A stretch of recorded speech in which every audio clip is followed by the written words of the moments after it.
Gustavo Entrala es periodista de formación con alma de creativo. Podría decirse que es un adelantado a su tiempo, que fue un prematuro millennial procedente de la generación X. Es granadino de nacimiento y madrileño de adopción y vio en Internet el futuro de la comunicación. Apasionado por la música, creó la agencia 101, se centró en Internet creando las páginas web de Madonna, de Alejandro Sanz o de Miguel Bosé. Vio en las redes sociales una oportunidad comunicativa y con ella la que sería una de sus grandes aventuras profesionales: introducir y acompañar al Papa en la era de la comunicación digital. Nos contará cómo fue esa experiencia, ese papel de puente que cumple la comunicación dentro de la Iglesia y el sentido evangelizador que ha adoptado en esta nueva era, en esta plena revolución digital. Pues señoras y señores, les dejo con él, Gustavo Entrala.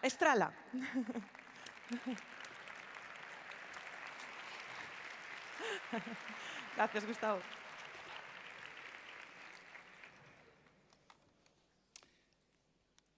Muy buenos días. Me voy a sentar en esta silla que me da mucho miedo. Y me da miedo por mi envergadura. Y recuerdo una anécdota, es que les tengo mucho miedo a estas sillas, porque hace un par de veranos estaba en Harlem, en Nueva York. Ahí está la mansión en la que vivió George Washington. Y en esa mansión se celebra todos los veranos un concierto benéfico de jazz.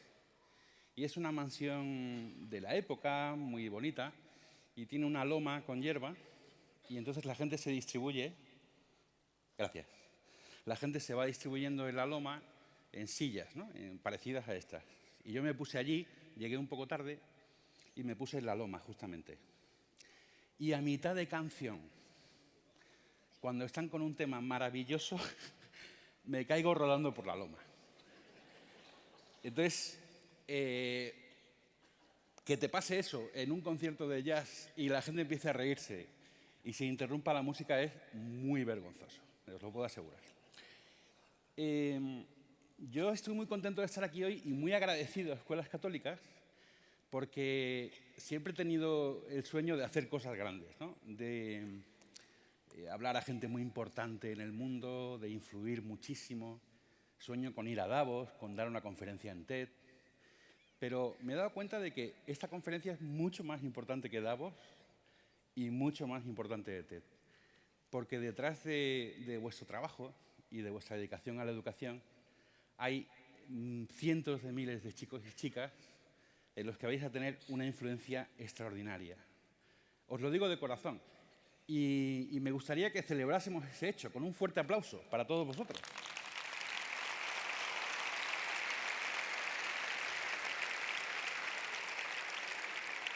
Entonces, sois la audiencia más importante a la que yo he hablado en mi vida. Procedo de una familia cristiana y de unos padres que pusieron mucho esfuerzo montando un colegio de inspiración católica para que yo pudiera estar aquí hoy. Y mis padres me enseñaron, mi padre me enseñó la magnanimidad, el hecho como la inspiración para ir a por cosas grandes en la vida. Mi madre me enseñó la amistad con Jesús, que también ha sido una fuente de inspiración para mí en toda mi vida. Y en el colegio diría que no estorbaron para que yo pudiera desarrollar mis talentos personales, ¿no? Porque creo que el talento de las personas hay que dejar que fluya. O sea, no es una cuestión que haya que forzar, sino que hay que dejarle estar, ¿no? Entonces, por ejemplo, mis padres me dejaban aburrirme. O sea, no tenía clases de equitación, clases de prestidigitación, no me apuntaron al campamento del Circo del Sol, ¿sabes? Porque además habría sido un fracaso, ¿eh? Y entonces pude aburrirme mucho cuando era pequeño y en ese aburrimiento desarrollé mi imaginación, mi creatividad, etc., ¿no? Y entonces yo tengo como un leitmotiv, ¿no? Que es el de ayudar a personas jóvenes a desarrollar sus talentos personales, ¿no? Porque además creo que si el Señor ha puesto en cada criatura una serie de talentos, es para que esos talentos se desplieguen en la vida. Es para entregarlos, es para que fructifiquen, ¿no? Y pienso que podemos conducir a los chicos y a las chicas hacia ese desarrollo de los talentos. Quizá nos pueda servir este gráfico, ¿no?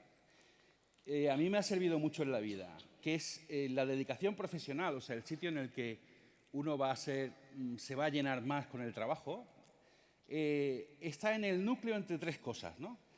Cosas que te gusta hacer, o sea, que tienes, que no te cuestan esfuerzo, ¿vale? Porque te gustan, te fluye, te sale solo.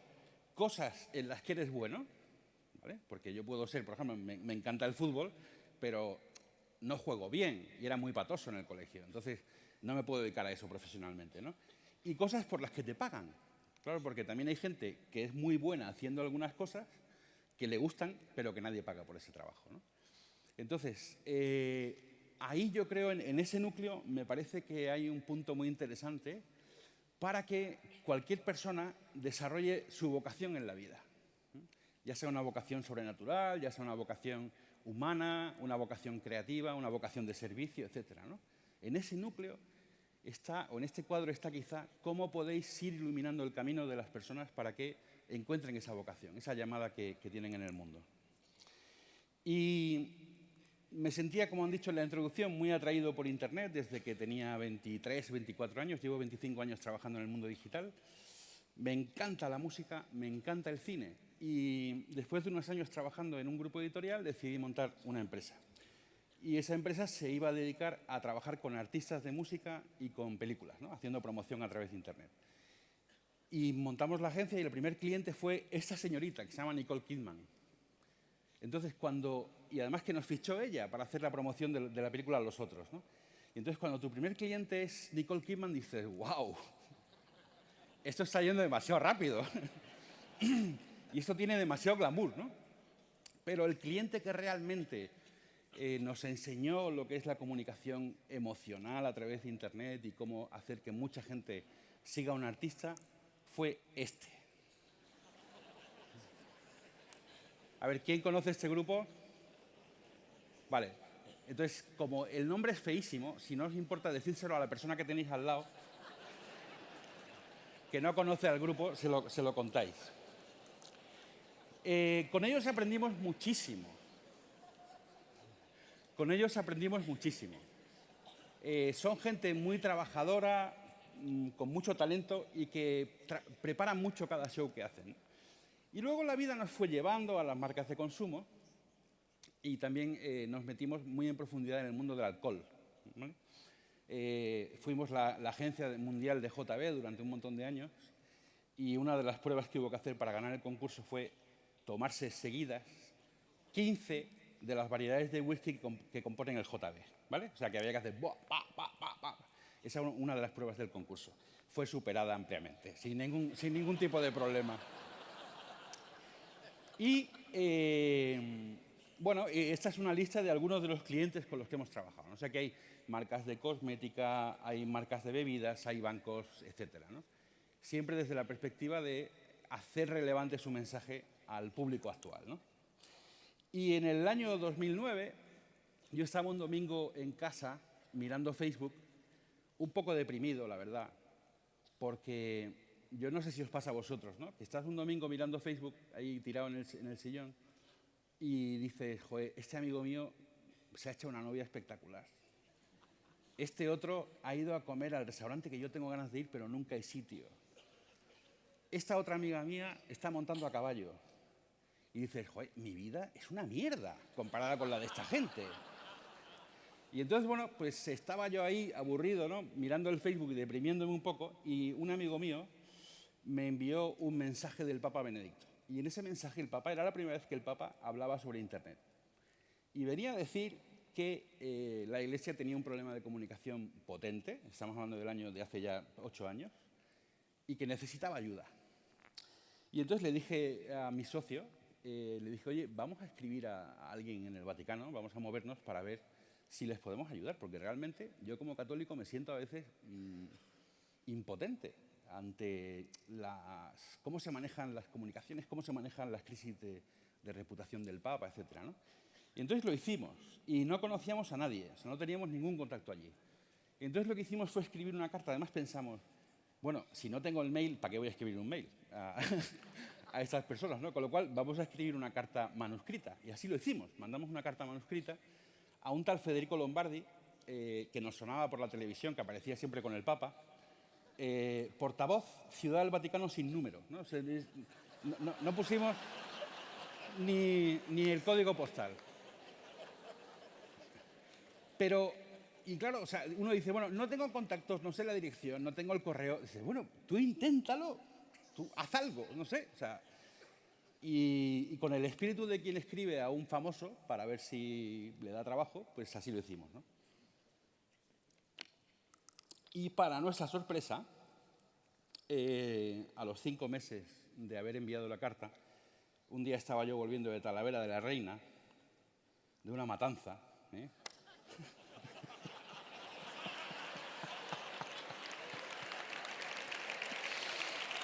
Sí, es así. La verdad es que lo de las matanzas es muy poco millennial, ¿verdad? No es nada millennial. Bueno, entonces estábamos volviendo de una matanza y era un viernes, 11:30 de la noche, y yo estaba en el coche con un amigo mío, ¿no?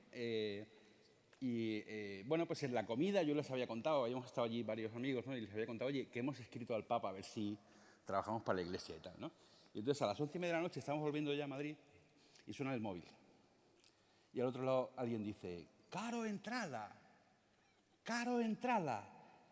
Y yo, claro, además en la matanza la verdad es que se come mucho y se bebe mucho también. O sea, ¿ves? Con lo cual yo dije, bueno, no sé quién coño me está llamando. Y dice la voz, sí, soy el padre Federico Lombardi. Y digo, anda ya, vas a ser tú el padre Federico Lombardi. Es verdad. Y claro, porque nosotros habíamos comentado en la matanza, en la gestión esta, y dijimos, bueno, pues esto es algún cachondo de mis amigos que me está gastando una broma. Y entonces, y luego vi que él seguía hablando en italiano. Y yo dije, creo que ningún amigo mío habla italiano. Con lo cual, era el padre Federico Lombardi. Y en ese momento le dije al que iba conmigo, oye, para el coche aquí ahora mismo. Y el padre Federico Lombardi me dijo, hemos leído su carta con atención y la hemos estudiado a fondo. Y yo pensé, hombre, tiempo habéis tenido, ¿sabes? Porque hace 5 meses, ¿no?, que mandamos la carta. Y me dijo, pero su carta llega en el momento adecuado. En esa carta yo le decía, somos una empresa que trabaja con grandes multinacionales, siempre empezamos nuestro trabajo reuniéndonos con el consejo de dirección de la compañía y estamos trabajando con ellos una semana y les enseñamos de qué va esto de Internet y cómo es la comunicación a día de hoy con la gente joven y demás, ¿no? Y entonces nos dijo el padre Federico Lombardi, quiero que vengan en 2 semanas. Y digo, bueno, o sea, tanto tiempo pensándolo y luego ya cuando os decidís sí que vais en serio. Bueno, total. Entonces nos pidieron que fuésemos y nada, estuvimos trabajando una semana con la curia, allí en la curia, ¿no? Esa es la habitación que nos dieron en un hotel que hay allí en la Santa Sede, que tiene así pinta de Código Da Vinci un poco, ¿no? ¿Cómo ves? Y yo esa primera noche pues grabé este vídeo porque me hacía mucha ilusión que tener ahí cerca, ¿no?, las 2 ventanas donde estaba el Papa Benedicto XVI, ¿no?, que eran ventanas que estaban encendidas hasta que él pues dejaba de leer o de escribir y apagaba. Y la verdad es que fue muy emocionante, ¿no? Entonces, durante esa semana estuvimos trabajando con equipos de la Secretaría de Estado, de Radio Vaticana, del Observatorio Romano, y hicimos un seminario, primero un workshop de formación, en el que les hablamos primero, de que los medios estaban convergiendo en torno a los dispositivos móviles. En segundo lugar, les enseñamos, porque ellos estaban también muy interesados, ¿no?, en la gestión de crisis de comunicación. Y de hecho nos hicieron inmediatamente un encargo que fue ayudar con la crisis de comunicación que tuvo la Iglesia en Irlanda, que fue muy potente. Y para mí lo más bonito fue el último día de nuestra estancia allí en Roma. Hicimos 2 cosas, ¿no? La primera fue era un momento en el que la Iglesia estaba como arrinconada, en el que la Iglesia estaba como recibiendo, como si estuvieran en un partido de ping-pong, ¿no? Y ellos estuvieran siempre recibiendo bolas, ¿no? Nunca tiraban ellos la bola, siempre la recibían, ¿no? Y esa bola les arrinconaba a un lugar donde tenían que hablar de cuestiones que no son centrales para la vida de la Iglesia, pero que están como en el imaginario de la sociedad, ¿no? Tipo pederastia, homosexualidad, etc., ¿no? Y entonces fue una sesión de 2 horas en las que con la visión de publicitario y de estético y de creativo, les hicimos ver toda la belleza que tiene la Iglesia y toda la belleza que tiene el camino de un cristiano y el potencial tan grande que eso tiene desde un punto de vista positivo, ¿no? Y por último, hicimos un brainstorming, ¿vale? Que es una metodología que se utiliza mucho en creatividad y que consiste en sentarse a trabajar en un problema y todo el mundo propone ideas, ¿no? Y entonces yo creo que el padre Lombardi, cuando le envié la primera carta diciéndole, bueno, cómo trabajábamos y cómo era la metodología, no entendió lo de la tormenta de ideas, ¿no?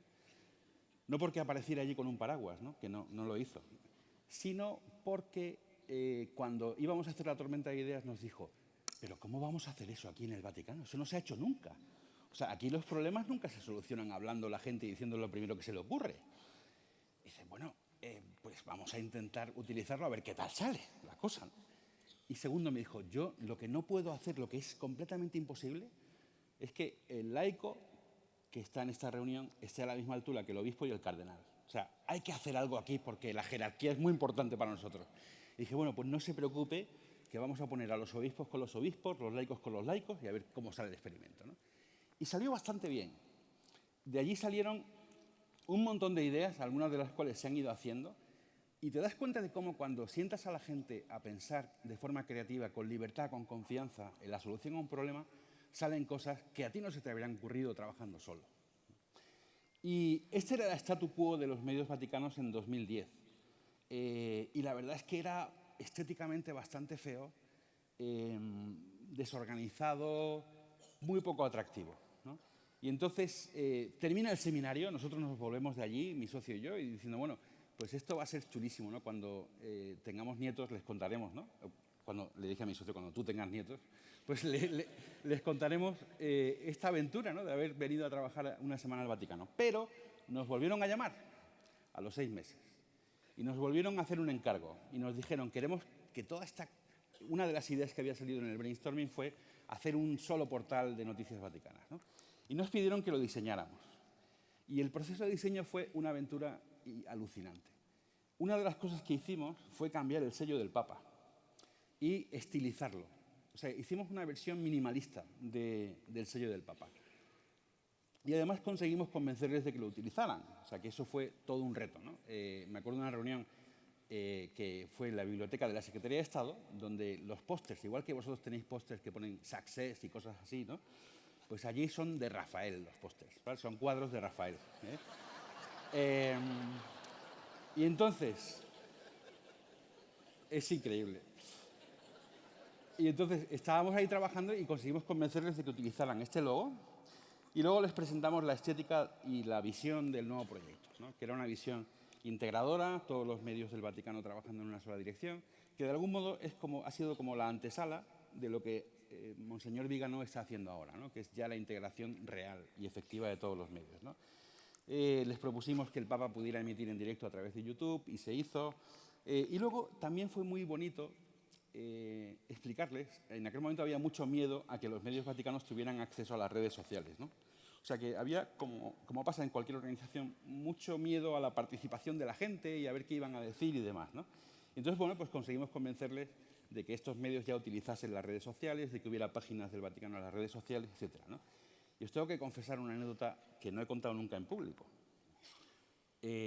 pero fue a los 3 meses de lanzar el proyecto y de que estas páginas ya tuvieran Facebook y demás.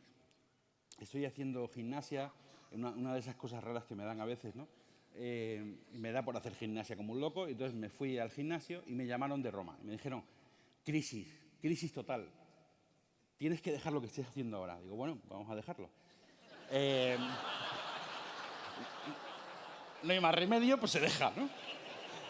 Y entonces me dijeron, no te vas a creer lo que ha pasado. entras en la página de news.va, que es como se llama este portal, en Facebook, y aparece una noticia sobre condones, sobre preservativos. Y digo, madre de mi vida. Y además no tenía, o sea, era como un anuncio, ¿no? Y digo, bueno, esto ha sido que nos han hackeado, ¿no? Entonces, hablamos con Facebook y Facebook solucionó el problema en un momento, ¿no?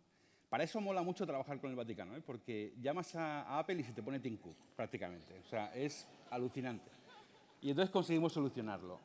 Bueno, y luego digamos que la gente entraba dentro de los portales vaticanos, ¿no? Pues con sus mensajes, con su adhesión, etcétera, ¿no? Hicimos también las versiones móviles, en fin. ¿Y cómo les convencimos? Pues mira, les convencimos, yo creo que nos hicimos con ellos por dos vías, ¿no? Una fue porque somos muy buenos.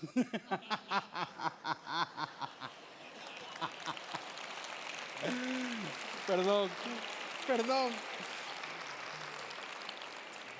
No, una fue porque ellos entendieron pronto que les comprendíamos.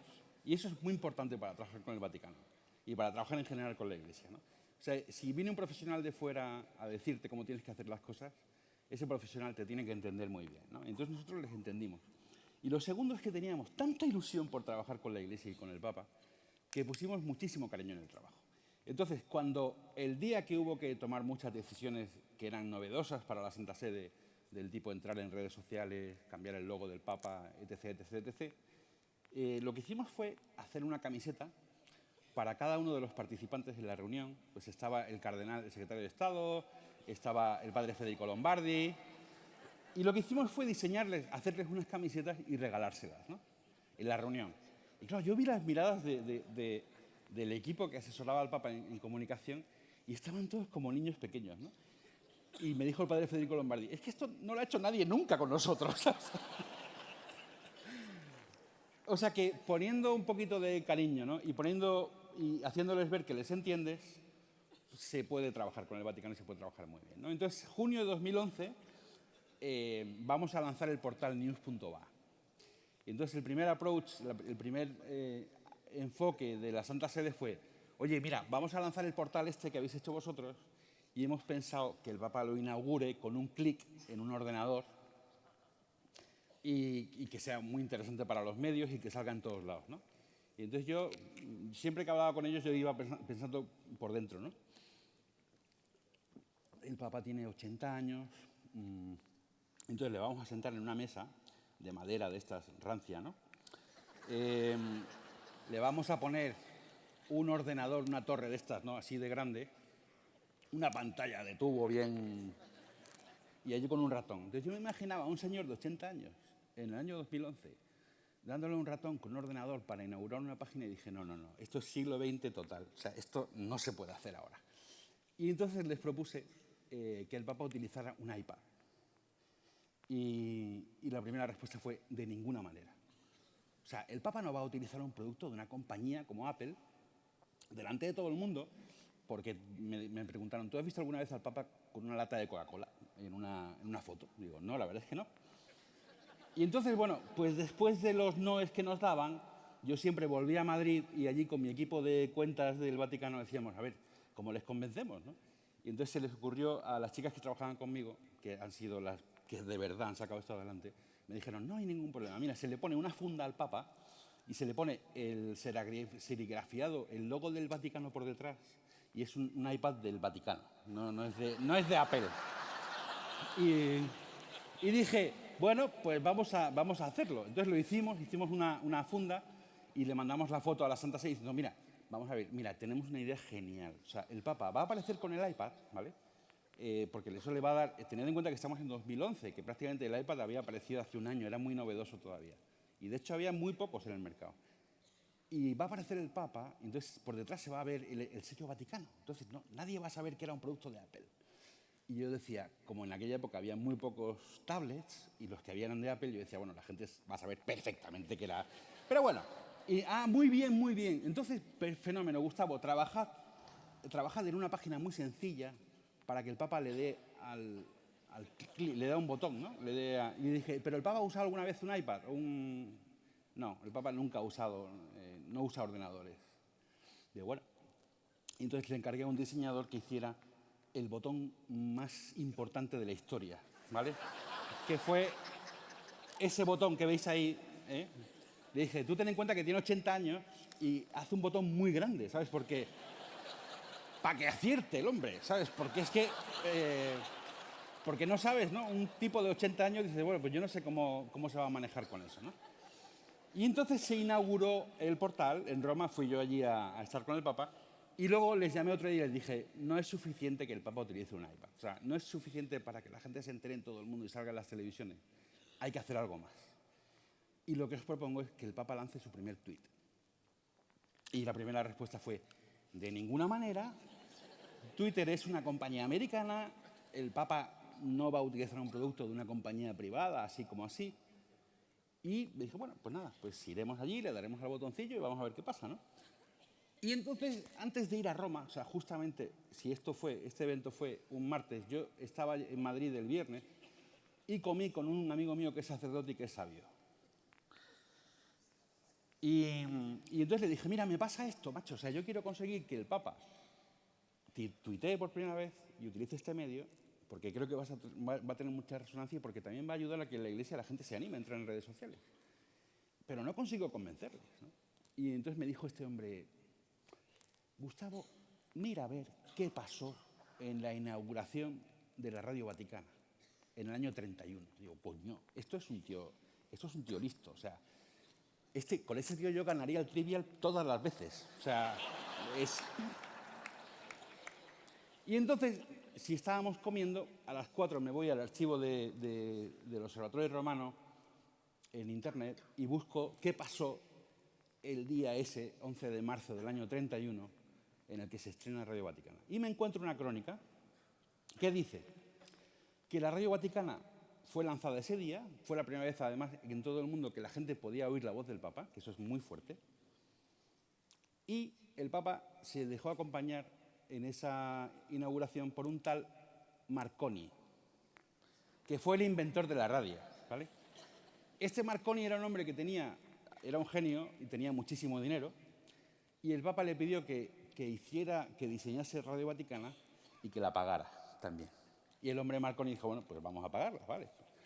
Y entonces se hizo la inauguración, y en esa inauguración el Papa hace dos cosas. La primera, para que veáis cómo ha evolucionado la comunicación, gracias a Dios, de la Iglesia, fue un discurso de 5 minutos en latín. O sea, que imaginaros, ¿no?, que estaba la gente ahí, pues en Estados Unidos, en Argentina, en Rusia, con su radio ahí, oyendo al Papa, ¿no? Y lo primero que dice es en latín. Bueno, entonces... Y lo segundo que hizo fue mucho más interesante para mí, que es que envió un mensaje en Morse. Y yo dije, ya está. O sea, que hay un Papa que tiene el precedente de haber utilizado una tecnología de mensajes cortos, muy novedosa y experimental, en cierto modo. Y entonces escribí a la Secretaría de Estado y les dije, mirad, he encontrado, creo que el argumento para convencer al Santo Padre de que tuitee. Ha habido un Papa que ha usado una tecnología muy novedosa para su tiempo, de mensajes cortos, etc., ¿no? Y entonces creo que el Papa debe tuitear para estrenar esta página. Y entonces les mandé ese mensaje y a los 10 minutos de mandar el mensaje me llegó la contestación. A los 10 minutos. Y decía, el Papa ha leído su mensaje y ha dicho que sí. Digo, pues ya está. Entonces me presenté allí, el Papa no tiene wifi, lo cual fue un problema bastante grave. Y luego, como tienen tantas tecnologías de protección y de seguridad, pues cuando estábamos abajo esperando a que nos abriera la puerta para entrar a su apartamento, estamos hablando de Benedicto XVI, ¿no?, pues no funcionaba la conectividad del móvil, ¿no? Con lo cual fueron unos momentos bastante emocionantes. Y yo siempre, en todas esas tareas, siempre me he encomendado a Juan Pablo II, porque era un crack de la comunicación y digo, bueno, Juan Pablo, ayúdame, macho, o sea, tú me tienes que ayudar. Y entonces el Papa Juan Pablo II pues, fue resolviendo todos los problemas, ¿no? Y este es un pequeño vídeo de la... In the tweet, the Pope writes, "Dear friends, I just launched news.va, praised be our Lord Jesus Christ. With my prayers and blessings, Benedictus XVI." With a simple tap and that tweet, Pope Benedict XVI launched the beginning of a new adventure for the Vatican's media services. At the Apostolic Palace on Tuesday afternoon, Pope Benedict used a tablet to launch the new web portal featuring the latest news of the Vatican's media services. The multimedia site is news.va. The event took place in the presence of Archbishop Claudio Maria Celi, president of the Vatican's Pontifical Council for Social Communications, Thaddeus Jones, an official from the council coordinating the project, and Gustavo Entrala, founder and CEO of the digital media company 101, based in Madrid, the company which designed and produced the site. The launch happened on the eve of the solemnity of Saints Peter and Paul and the 60th anniversary of the Pope's ordination to the priesthood. News.va features the latest news and content from the newspaper L'Osservatore Romano, from Vatican Radio, the Vatican Television Center, the Vatican's press office and information service, and the missionary news agency Fides.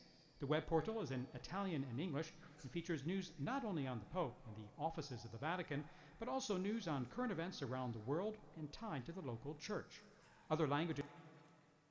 Entonces, una anécdota bonita, ¿no?, de este encuentro con el Papa, que fue súper entrañable, fue que cuando ya le habíamos explicado al Papa cómo funcionaba Twitter y cómo tenía que mandar el mensaje y todo eso, el Papa nos miró y preguntó a la sala, estábamos como 6, 7 personas, ¿no? Nos preguntó, ¿por qué el Papa tiene que estar en Twitter? Y yo me quedé diciendo, bueno, pero vamos a ver si esto ya se ha aclarado, si esto ya... Pero si hemos tenido una... Y entonces todos los que estaban ahí se quedaron callados, diciendo, bueno, a ver, ¿qué decimos, no? Y entonces a mí me vino una luz del cielo y dije, Santo Padre, por la gente joven. Y dice el Papa, pues venga, vamos a tuitear. ¡Pum! ¿No? O sea, fue así. El que ha sido consultante de las últimas tecnologías es el Papa. Y esa misma noche empezó a salir en televisiones, ¿no?, el tema. Para ver la cara de asombro que ponía Benedicto XVI al ver de cerca una tableta. El Papa lanza su primer Twitter. Así fue. Este me gusta mucho, este vídeo que os voy a poner ahora me hace mucha gracia. You see here using an iPad, Es un humorista will post americano. spiritual guidance on Twitter. Pope has an iPad? What's he using that for? Why are the birds so angry? Dice, el Papa tiene un iPad. Y dice, me lo imagino jugando a los Angry Birds, ¿no? Y diciendo, ¿por qué están tan enfadados estos pájaros? ¿Por qué tienen tan poca misericordia, no? Me hizo muchísima gracia. Fue un bombazo. Siguiente hito en el trabajo. Hemos estado trabajando con ellos desde el año 2010 hasta diciembre de 2016. Y ahora ya el padre Viganó y su equipo pues tienen la estructura necesaria, la tecnología necesaria, y vamos cada 3 meses a contarles novedades, ¿no? En diciembre de 2012 ya convencemos a la Santa Sede de que no solamente que el Papa haya puesto un tweet, sino que el Papa tenga su propia cuenta, ¿vale? Eso fue una serie de reuniones, fue un proceso bastante largo, y porque había muchas críticas internas, ¿no?, a esa idea. O sea que no hacía mucha gracia en el Vaticano que el Papa estuviera expuesto, ¿no?, en Twitter a los insultos y demás, ¿no? Y entonces la cuenta se inauguró el 12 del 12 del 12 a las 12, que también ahí hay un punto marketingiano, ¿no?, de una fecha a la que nadie se le pueda olvidar. Y en el ínterim, o sea, mientras preparábamos el lanzamiento de la cuenta, un día me acuerdo que estaba por la noche paseando por la plaza de San Pedro con Paul Taik, que es ahora secretario de la Comisión de Educación del Vaticano, ¿no?, de Cultura, perdón. Y me dijo Paul Taik, oye, estamos pensando en un nombre, a ver qué te parece. Estamos pensando en Pontifex como nombre para la cuenta. Y mi primera reacción fue, me suena a personaje maléfico de una serie de cómics de estas, ¿no? Está Batman, ¿no?, contra Pontifex, ¿no? O sea, y, sin embargo, con el paso del tiempo, aunque no nos gustaba mucho ese nombre, pero el nombre al final se ha adherido a la persona. Y entonces, cuando tú oyes ahora la palabra Pontifex, mola un montón, ¿no? Entonces, bueno, se lanzó la cuenta el día 12 de diciembre, y ese mismo día también, que no os lo he enseñado, se lanzó una aplicación que se llama The Pope App, que también la hemos hecho nosotros, ¿no? Y donde puedes ver al Papa en directo siempre que interviene. Tiene muchísimas funcionalidades muy interesantes, ¿no? Entonces, rápidamente se alcanzaron el 500.000 de usuarios. Fue una cosa de 24 horas prácticamente, que era inaudita para Twitter. Y luego nos vino la novedad, ¿no?, una cosa inusitada completamente en la Iglesia, que es que el Papa decidió dimitir, ¿no? Y hay 2 cosas muy bonitas de la salida del Papa, que es, primero, que manda un tuit para despedirse, y su último acto pontificio es mandar un tuit. Y la segunda es que el Papa mismo decidió que lanzásemos la versión de Android de la Pop-Up el día que se marchaba, como un detalle para esos pobres usuarios de Android que hay en el mundo, ¿eh?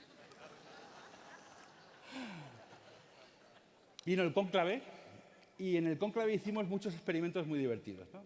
Uno de ellos fue esto, ¿no? Pon un like en tu mural en Facebook si estás rezando por los cardenales en el cónclave, ¿no? Y luego pasaron cosas muy curiosas, ¿no? Pues pasó que en el cónclave hubo gente que decía, como el cardenal de Washington, D.C., que decía que el Papa tenía que ser un experto en el uso de las redes sociales, ¿no? Entonces, cuando eligieron al Papa, yo me acuerdo que hubo una fase inicial de cosa de una semana en la que yo decía, bueno, no sé si el Papa va a querer tuitear, ¿no? Porque de hecho no sabíamos si la cuenta del Vaticano de Twitter iba a seguir funcionando, ¿no? Ahora ya sí, o sea, ahora ya sabemos que cuando se elija un nuevo Papa, pues se le pone la sotana blanca, se le pregunta el nombre y se le da la clave de Twitter. O sea, eso ya lo sabemos, ¿no? Pero en aquel momento no estaba claro. Y entonces yo me fui a Chile en el ínterim, ¿no? O sea, en esa semana que el Papa había sido elegido y tal, y me encontré con un arzobispo de Buenos Aires que había sido adjunto al Papa, auxiliar del Papa. Y le pregunté, mire, Bergoglio es un hombre tecnológico y es un hombre que vaya a usar Twitter y tal. Y me dijo, mira Gustavo, desengáñate. Me dijo, el tipo se quedó en la Olivetti. Y yo digo, bueno, ahí rezándole a Juan Pablo II, por favor, que siga el Papa, que siga el Papa. Si no, vamos a perder... Bueno, esta es una imagen bastante elocuente, ¿no?, de cómo han cambiado los tiempos. La imagen de arriba es la elección del Papa Benedicto. Hace solo 12 años, no hace nada. Y la siguiente es la elección del Papa Francisco, ¿no?, para que veamos cómo ha cambiado el mundo y lo rápido que ha cambiado el mundo. No sabíamos si el Papa iba a tuitear, ¿no? Y de hecho nos imaginábamos que en la reunión que tuvieron el Papa Francisco y él pasara esta cosa, ¿no? Es decir, oye, de verdad, en serio, es que necesitamos la clave de Twitter. O sea, déjate de leches, ¿no?, y dame la clave.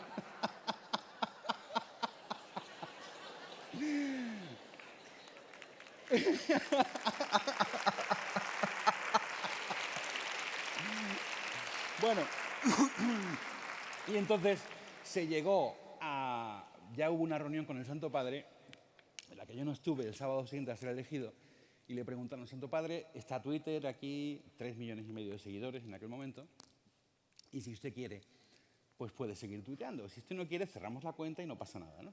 Y el Papa dijo, sí, vamos a seguir tuiteando, ¿no? Entonces mandó un primer mensaje, ¿vale? Y ya desde entonces ha mandado prácticamente un mensaje diario, y estamos en un momento precioso, ¿no?, en la historia de la cuenta del Papa. Porque desde hace 3 años el Papa es la figura más influyente en el mundo en Twitter, no solamente ahora por el número de seguidores, que efectivamente desde que Obama no es presidente, el Papa ahora es el líder mundial con más seguidores, ¿no? Pero no solamente por eso, sino porque el número de retweets de las cosas que dice el Papa le hace llegar a miles de millones de personas, ¿no? Y pensando un poco más allá, ¿no?, ¿por qué el Papa es un líder tan creíble? ¿Vale? ¿Y por qué le ha dado una vuelta a la imagen de la Iglesia? Pues yo he pensado mucho en esto, ¿no? Lo primero, lo que me di cuenta es que el plan del Papa era muy sencillo. O sea, el plan del Papa para la Iglesia era una cosa escrita en un papelito que él leyó en la congregación de cardenales antes de ser elegido. Y era un mensaje súper breve, que tardó 4 minutos en leer, ¿no? Uno se imagina ahí a los cardenales italianos soltando discursos de 40, 50 minutos, 1 hora, ¿no? Y llega Bergoglio y en 4 minutos dice lo que él haría con la Iglesia. Luego, porque él es el plan. Que eso es un rasgo de autenticidad que tienen muy pocos líderes en el mundo. O sea, ser yo primero lo que quiero representar, ¿no? Y eso que quiero representar y que quiero ser en el mundo, lo hago ver a través de gestos, no de palabras. O sea, lo que hago es que yo voy por delante. Si la Iglesia necesita una revolución de la austeridad, yo soy el primero que va por delante y paga su cuenta en la pensión en la que se alojaba, en Roma. Si el Papa tiene que dar imagen de austeridad porque es pobre y la Iglesia es para los pobres, hay que vender los coches Mercedes que tenemos, y los vendió. Y luego, porque ha sido muy persistente en sus mensajes, ¿no? O sea, que tú al final ves la el catálogo de ideas del Santo Padre y es muy sencillo. Como ayer nos decía el padre Viganó, o sea, el Papa es una figura internamente compleja, porque es complejo gobernar la Iglesia, y porque para ser sencillo en el mundo actual hay que entenderlo muy bien y el mundo actual es muy complejo y el Papa lo entiende muy bien. Entonces estamos en un momento dulce, ¿no? Con 44, ahora casi 45 millones de seguidores. Y luego fijaros en el dato de que cada mensaje del Papa tiene una media de 9.000 retweets. 9.000 retweets. O sea, que prácticamente toda la población que está en Twitter le acaba llegando en un mes un mensaje del Santo Padre, ¿no? Sin embargo, tenemos a este hombre, que está ahí con sus 42.500.000 y que hace un uso muy diferente de Twitter y muy diferente de Internet, ¿no? Me decía Jordi Évole cuando estuve con él grabando un programa que uno mira la alineación de líderes mundiales actual y dice, madre de mi vida. O sea, el único líder que hay de verdad y el único hombre que puede salvar a este mundo es el Santo Padre. Luego se estrenó la cuenta en Instagram, que fue la primera cuenta que tuvo 1 millón de seguidores en un solo día. ¿No? Hemos hecho también experiencias con el Papa a través de herramientas de chateo con gente joven, Hangout de Google. Y me encantó ver este vídeo. Este vídeo es el mensaje de bienvenida de Obama al Santo Padre cuando el Santo Padre visita Estados Unidos en 2015. Obama le va a decir, lo vais a ver ahora, es la primera vez que viene un Papa de América. Bueno, vamos a verlo y luego os lo traduzco. Today we mark many firsts. Your Holiness, you've been celebrated as the first Pope from the Americas.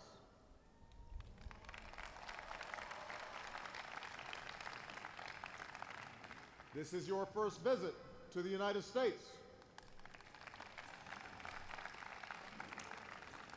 And you are also the first pontiff to share an encyclical through a Twitter account. Entonces dice Obama, hoy hay muchos primeros. Es la primera vez que hay un Papa americano, es la primera vez que viene usted a Estados Unidos y ha sido la primera vez que un Papa ha transmitido una encíclica a través de Twitter. Y entonces cuando vimos eso en mi oficina dijimos, wow, esto es un sueño. O sea, esto es como haber colaborado, ¿no? en un proceso que ha sido un sueño, ¿no? Y luego vas viendo también cómo el Papa entiende de forma muy intuitiva las redes sociales, ¿no? Hubo una reunión en la que se preparó la estrategia de la Santa Sede en comunicación para la guerra de Siria. Y el Papa vino allí con unos papeles y dijo, bueno, semana de la oración en la Iglesia, vamos a hacer 24 horas de oración en todo el mundo pidiendo por la paz en Siria. Y luego dice, y me han dicho que hay una cosa que se llama hashtag. Y se me ha ocurrido un hashtag, que es Pray for Peace. ¿Qué les parece? Dice. Y digo, bueno, nos parece fenomenal, Santo Padre. Y dice, entonces este hashtag tiene que estar muy fuerte en Twitter, dice, y muy fuerte en Facebook. Dice, no sé lo que es Facebook. O sea, que realmente tiene una idea muy intuitiva, ¿no? Y ahora estamos viendo una procesión de fundadores de las grandes compañías, de Apple, de Instagram, que están yendo en procesión todos a ver al Santo Padre, ¿no? Lo cual también es muy importante porque estamos viviendo un momento de cambio en la sociedad en el que no sabemos muy bien a dónde nos va a llevar, la verdad. Y que estas personas tengan cercanía con el Papa es muy importante. Entonces, os he contado un sueño, ¿vale? Un sueño hecho realidad. Ese sueño nace en Granada en el año 82, ¿no? Que fue cuando conocí a Juan Pablo II, cuando le vi en Granada. Me llevó mi madre allí con el tupper y con la Fanta de limón y tal, y todo aquello, ¿no? Y además, de hecho, la visita a Granada fue una visita para educadores. Y entonces nace ahí el sueño de decir, oye, yo que tengo unos talentos, una creatividad, que he conocido a gente muy importante, que trabaja con artistas, a mí de verdad lo que me gustaría es poner de moda a Jesús otra vez, ¿no? O sea, que Jesús sea muy atractivo para la gente, ¿no? Empezando por el Papa. Y entonces, ¿cómo creo que lo he conseguido? Y esto os puede servir también a vosotros para vuestros propios sueños y también para los sueños de vuestros estudiantes, ¿no? El concepto de soñificar, que es un palabra que me he inventado y que consiste en que tú conviertes ese sueño en un plan. ¿Vale? O O sea, que yo hacía años que estaba dándole vueltas a la idea de cómo llego al Papa, cómo llego al Papa, y surgió la oportunidad, y cuando surge la oportunidad, abres la puerta y esa puerta se abre, ¿no? Pero es la idea de planificar los sueños, de decir, oye, ¿cómo podría yo llegar al Santo Padre? Y desde esa idea vas tirando para atrás y te vas imaginando qué pasos tendrías que dar, ¿no? O sea que realmente no es tan difícil hacer cosas grandes en la vida. Hay que tener una estrategia y hay que ser muy perseverante, ¿no? Luego, en segundo lugar, intentarlo. ¿Cuánta gente tiene sueños y no lo intenta? Porque le da miedo el fracaso, por perfeccionismo, por desconfianza, por falta de autoestima, etcétera, ¿no? Intentarlo. O sea, y yo sabía que al mandar esa carta al Vaticano, pues hay una de 1000 posibilidades de que algo salga de ahí, ¿no? Pero lo intentas, tú siembras. Y así he actuado en mi vida. Siempre he sembrado mucho en mucha gente, ¿no? Luego, es importante también el momento en el que lo haces, ¿no? Y fijaros que estamos hablando del año 2009-2010, crisis de comunicación en la Iglesia, comienza el boom de las redes sociales, el mundo está cambiando vertiginosamente y tú apareces allí, ¿no? O sea que es importante el momento en el que tú planteas tus sueños, ¿no? O cuando los activas. Un sueño puede tener muchos años de vida, pero activarse en el momento adecuado, ¿no? Luego, vital la empatía. Es muy importante la empatía con las personas que te van a ayudar en ese proceso de cumplir tu sueño. Y muy importante la empatía con la gente con la que quieres trabajar y con la que quieres hacer cosas, ¿no? Y es vital la empatía con la audiencia. Vosotros tenéis una audiencia todos los días en clase, los medios de comunicación tienen otras audiencias, ¿no? Pues entender a esas audiencias. No hacer tanto productos de oferta, o sea, en los que yo digo lo que quiero que tú seas o lo que quiero que tú hagas, sino ver qué tienen los chavales en la cabeza y cómo yo puedo entrar en ese mundo ofreciendo mis certidumbres, ofreciendo seguridad, ofreciendo un camino, ofreciendo verdades, ¿no? Que les puedan ayudar en la vida. Y por último, la persistencia. Ahora hay un problema con la gente más joven, ¿no? Que es que quiere conseguir los sueños a la primera y sin esfuerzo, ¿no? Y eso no pasa así. O sea, que hay que ser muy persistente y hay que enseñarles que aunque los tiempos de las redes sociales son tiempos muy cortos, los tiempos de progreso en la vida y de progreso humano son lentos, son espesos, son de que no te está mirando nadie y tú estás progresando día a día, ¿no? Y así es como yo creo que se pueden hacer cosas grandes en la vida, ¿no? Y me gustaría que fueseis con la idea de poner estos sueños en la cabeza de vuestros chavales, ¿no? Y de ayudarles también a descubrir su vocación. No tanto entregándoles ya un camino hecho, sino dándoles las herramientas para que ellos puedan, con la siembra que hacéis vosotros, ir definiendo su camino en la vida. Muchas gracias.